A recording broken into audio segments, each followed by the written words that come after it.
Hello friends, welcome back to my channel SATYABRATA'S cooking blog. আজকে হবে বাসা fish কারি হবে। কিভাবে হবে চলো দেখতে থাকো। 400 গ্রাম বাসা ফিশ ফ্রিজ থেকে বার করে ডিফ্রস্ট করার জন্য মাইক্রোওয়েভে দেওয়া হয়েছে। এটা 400 গ্রাম ওখানে লিখতে হবে আর 400 গ্রাম ডিফ্রস্ট ক্লিক করতে হবে, করলে এটা ডিফ্রস্ট হয়ে যাবে। 8 মিনিট মতো টাইম লাগে। যে সবজিগুলো নেওয়া হয়েছে, পেঁয়াজ একটা, টমেটো একটা, লেবু 3 টুকরো, আদা আর রসুন এগুলোকে পিস করা হয়েছে, পেঁয়াজ কাটা হয়েছে, টমেটো কেটে রাখা আছে। আর এগুলোকে এবার মিক্সচার গ্রাইন্ডারে দিয়ে পেস্ট করা হবে।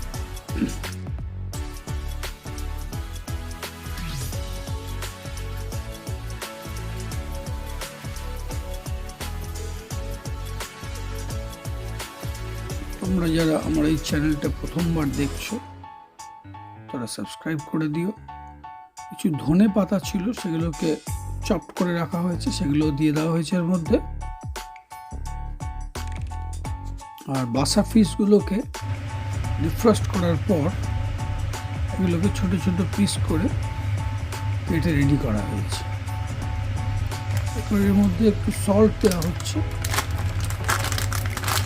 আর গোলমরিচের গুঁড়ো দিয়ে আর লেবুর রস দিয়ে মাখিয়ে আধ ঘন্টা ম্যারিনেট করতে রেখে দেওয়া হবে।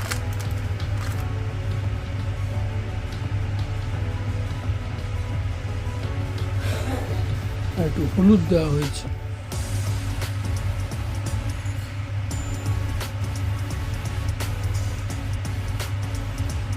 লেবুর রসটা একটু বেশি করে দিলে ভালো লাগবে খেতে। যদিও আমি পরে লাস্টে নামানোর সময় গ্রেভির মধ্যে লেবুর রস চিপেছিলাম, এখানে একটা লেবুর কোয়াই চিপেছি, কিন্তু এখানে আরও 2টো লেবুর রস ভালো করে দিলে আর একটু ভালো টেস্ট হতো। এবার একটা বলে 1 চামচ হলুদ, 1 চামচ শুকনো লঙ্কা গুঁড়ো, 2 চামচ কাশ্মীরি লঙ্কার গুঁড়ো, 1 চামচ ধনে গুঁড়ো, 1 চামচ জিরে গুঁড়ো, আর 1 চামচ দই, আর একটু জল দিয়ে ভালো করে এটাকে নাড়িয়ে একটা লেই বানিয়ে রাখতে হবে। একটা মিক্সচার বানাতে হবে সেমি সলিড, এটা পরে ব্যবহার করা হবে।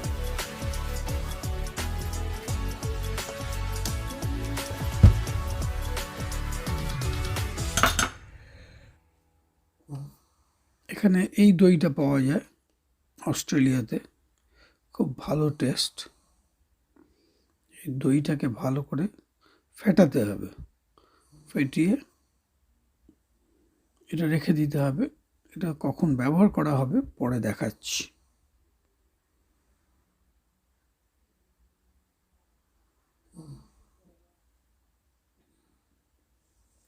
আমার চ্যানেলটার নাম হচ্ছে সত্যব্রত's কুকিং ব্লগ। এই ম্যারিনেট করে রাখা হলো, আধ ঘন্টা পরে এগুলোকে ভাজা হবে। আর এখানে যে শুকনো যে মশলাগুলো নেওয়া হয়েছে সেটা হচ্ছে 1 চামচ জিরে, 1 চামচ কালো জিরে, মাছটাকে না ভেঙে উল্টা, 1 চামচ সর্ষে, গোটা সর্ষে, আর শুকনো লঙ্কা একটা, আর বড় এলাচ একটা, ছোট এলাচ 2টো, আর 2টো লবঙ্গ, আর একটা তেজপাতা। এবার মাছগুলো আধ ঘন্টা হয়ে গেছে। 2 চামচ সর্ষের তেলের মধ্যে মাছগুলোকে দিয়ে দেওয়া হচ্ছে।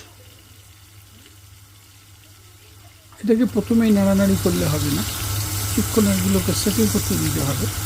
মাছগুলো খুব নরম, তাই বেশি ঘাঁটাঘাঁটি করলে ভেঙে যেতে পারে। এটাকে 5 থেকে 6 মিনিট এরমভাবে রেখে দিতে হবে।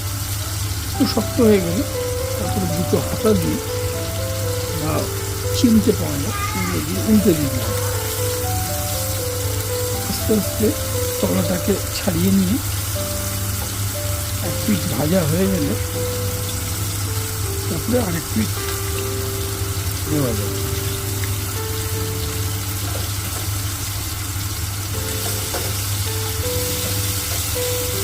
6 থেকে 7 মিনিট এক পিঠ রেখে দিয়ে উল্টে দিয়ে পরেরটা 4 থেকে 5 মিনিট করলেই গোল্ডেন ব্রাউন কালার হবে। উল্টে দেওয়া হচ্ছে, সুন্দর ভাজা হয়েছে। নুন, হলুদ,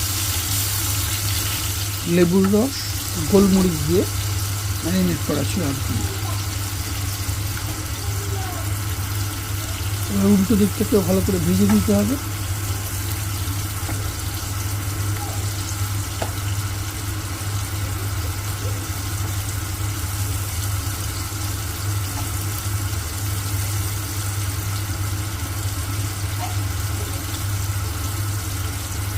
লাইক, শেয়ার অ্যান্ড কমেন্ট। আমাদের ভিডিওগুলো দেখতে কেমন লাগছে আমাকে জানিও।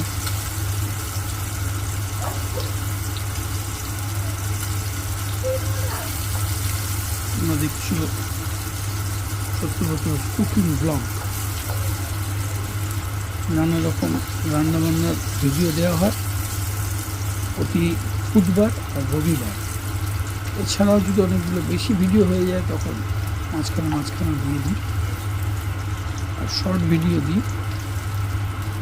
শর্ট ভিডিওতে অবশ্য মিক্সড করে ফেলেছি, একই রকম ক্যাটাগরি করতে পারিনি। আর এটাতেও অস্ট্রেলিয়াতে যখন এসেছি, এখানে বেড়াতে যাচ্ছি, তাই ভাবছি তোমাদের সঙ্গে শেয়ার করব। মশলাগুলো দেওয়া হচ্ছে, যে তেলটা বাঁচলো তার মধ্যে তেজপাতা, শুকনো লঙ্কা,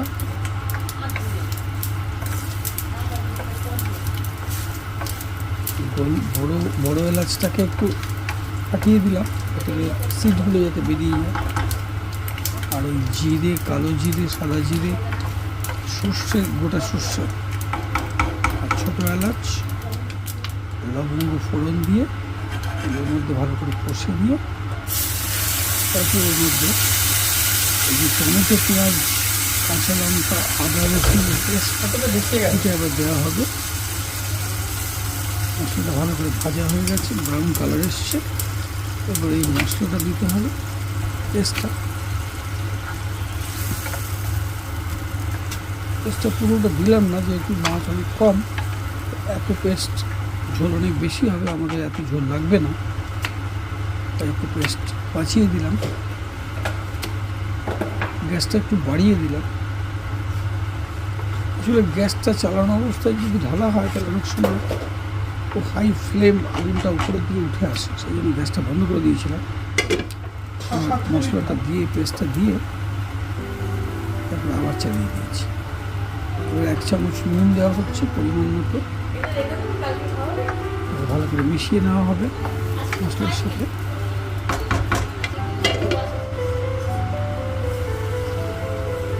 চাপা দিয়ে 8 মিনিট রেখে দিতে হবে যাতে মশলা করে ভালো করে মশলাটা ফ্রাই হয়।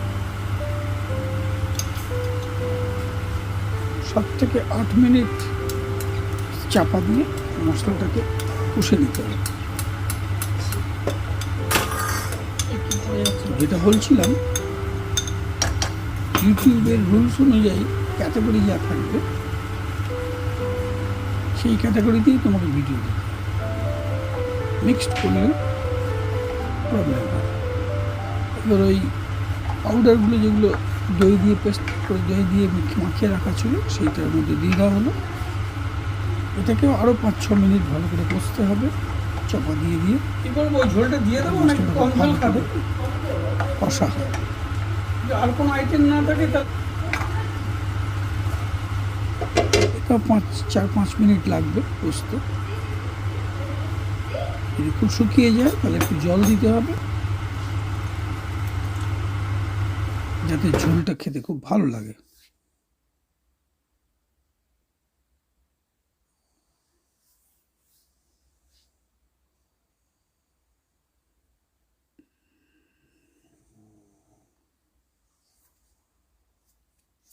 ওই বাটিটা জল দিয়ে যেটুকু বাকি রয়েছে ওটাকেও ধুয়ে এর মধ্যে দিয়ে দেওয়া হবে। এই রবিবার দিন ভাবছি একটা স্ট্রিমিং করব, তোমরা দেখতে পারো, সেখানে ইউটিউবের ব্যাপারগুলো একটু আলোচনা হবে তোমাদের সাথে, তোমরাও চেষ্টা করব। এবার দিচ্ছি গরম মশলা 1 চামচ, এবার 1 চামচ ঘি দেওয়া হচ্ছে।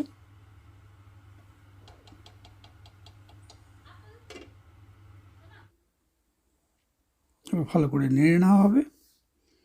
একটু জল শুকিয়ে গেছে, আর একটু জল দিয়ে এটাকে ডাইলিউট করে নিতে হবে।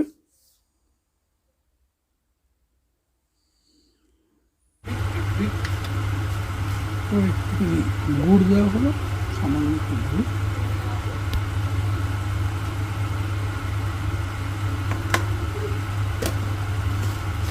এবার দেওয়া হবে একটু টারমারিক। বাড়িতে সিঙ্গাড়া এসেছিল তখন তার সঙ্গে একটা চাটনি দিয়েছিল, তেঁতুলের চাটনি। 1 চামচ দিয়ে দেওয়া হবে। ঝোলটা খেতে তাহলে খুবই ভালো লাগে।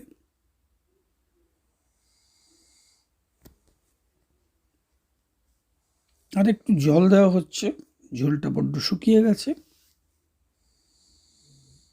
সেটা বুঝে যেরকম ঝোল খাবে সেরকম জল দেবে। যদি একটু মাখো মাখো করতে চাও জল কম দেবে, আর যদি ঝোল বেশি রাখতে চাও, অন্য আইটেম কম থাকে, তাহলে একটু ঝোলটা বাড়িয়ে নেবে। এটা হচ্ছে ওই তেঁতুলের চাটনি, সিঙ্গাড়ার সাথে যেটা দেয়। আর একটু জল মেশানো হলো, ঝোলটা একটু পাতলা করা হচ্ছে যাতে মাছটা দিয়ে আরও 4-5 মিনিট বয়েল করা যায়, আরও শুকিয়ে যাবে। মাছটা খুবই নরম মাছ, বাসা মাছ, খুবই টেস্টি। যেভাবে রান্না করবে সেভাবেই মাছের টেস্ট আসবে। এই মাছগুলো দিয়ে চিলি ফিশ খুব সুন্দর হয়, ওটা একদিন করবো। আজকে করলাম পেঁয়াজ, টমেটো, আদা, কাঁচা লঙ্কা বাটা দিয়ে। কেমন লাগলো তোমাদের ভিডিওটা কমেন্টে নিশ্চয়ই জানিও। এটা 5 মিনিট মতো চাপা দিয়ে উপরে ধনে পাতা উপরে ছড়িয়ে দেওয়া হলো। ধনে পাতা পেস্টও আছে, এখানেও একটু ধনে পাতা দিয়ে দিলাম। এটা আরও 4-5 মিনিট ফুটবে যাতে মাছের ভেতরে মশলাগুলো ঢুকে যায়।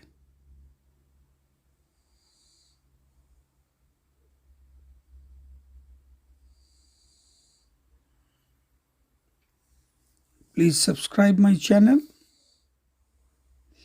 একবার মাঝখানে মাছগুলো উল্টে দিতে হবে, খুব আস্তে আস্তে যাতে ভেঙে না যায়।